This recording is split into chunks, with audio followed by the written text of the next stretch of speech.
Okay. Chandrababu Naidu outdated politician అని చెప్పి జగన్మోహన్ రెడ్డి గారు మేము అనేక సార్లు చెప్పాం. నిన్న చంద్రబాబు నాయుడు పీకేతో సమావేశం అయిందని చెప్పి ప్రశాంత్ కిషోర్ వచ్చాడు. భూమి బద్దలైపోద్ది. ప్రశాంత్ కిషోర్ చంద్రబాబు కలిశారు. 3 గంటలు రూమ్లో కూర్చున్నారు ఇద్దరు. మధ్యలో లోకేష్ లోపలికి బయటికి వెళ్ళి వస్తున్నాడని చెప్పి ఏబిఎన్ రాధాకృష్ణ, ఈటీవీ, మన టీవీ5 బిఆర్ నాయుడు గారు వీళ్ళందరూ కూడా నిన్న సాయంత్రం నుంచి వెనక్కి ముందుకి టీవీలు పగలగొట్టేశారు. ప్రశాంత్ కిషోర్ అనేవాడిని 2014లో మేము వాడేసాం. బుర్రలో గుజ్జంతా కూడా అయిపోయింది.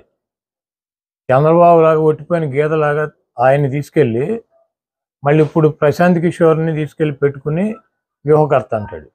మేము వ్యూహకర్తగా పెట్టుకున్నప్పుడేమో ఆడేవాడు బీహార్ నుంచి వచ్చాడంటే తమ్ముళ్ళు మన ఏం పీకుతాడు, మనకన్నా గొప్ప వాళ్ళు ఎవడన్నా ఈ ప్రపంచంలో ఉన్నారో తమ్ముళ్ళు అని చెప్పి ప్రశాంత్ కిషోర్ గురించి మాట్లాడాడు.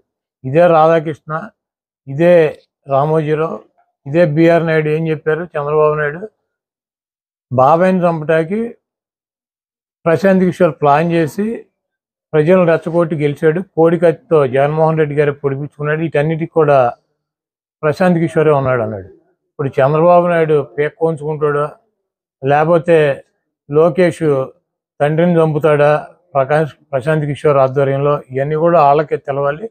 అవుట్డేటెడ్ పొలిటీషియన్ అనమాట. అయిపోయినప్పుడు 2019లో వాడేసింది తీసుకొచ్చి ఇప్పుడు 2024లో వాడదాం అనుకుంటున్నాడు. ప్రశాంత్ కిషోర్కి ఐపాక్కి ఏం సంబంధం లేదు. ప్రశాంత్ కిషోర్ వెస్ట్ బెంగాల్ ఎలక్షన్ అయినాక నేను వ్యూహకర్తగా ఉండట్లేదు, నేను తప్పుకున్నాను, నేను ఒక రాజకీయ పార్టీ పెట్టానని చెప్పి బీహార్లో రాజకీయ పార్టీ పెట్టి పాదయాత్ర చేసి ఈరోజు ప్రశాంత్ కిషోర్ మమతా బెనర్జీ మాట్లాడమంటే చంద్రబాబుని ఇండియా కూటమిలో చేరమని చెప్పి అడగటానికి చర్చలు జరపడానికి వచ్చారు. చంద్రబాబు నాయుడు ఒక పక్కన పవన్ కళ్యాణ్ని పెట్టి ఒక పీకేని పెట్టి బీజేపీతో చర్చలు జరుపుతున్నాడు. ఇంకో పీకేని పెట్టి అటు ఇండియా కూటమి మమతా బెనర్జీ కాంగ్రెస్తో చర్చలు జరుపుతున్నాడు. చంద్రబాబు నాయుడికి 2 కళ్ళ సిద్ధాంతం. ఎవడు అధికారంలోకి వస్తాడు చంద్రబాబుకి అర్థం కావట్లా. కేంద్రంలో బీజేపీ వస్తుందా కాంగ్రెస్ వస్తుందా ఎవడొస్తాడు అన్నది కన్ఫ్యూజన్లో ఉన్నాడు.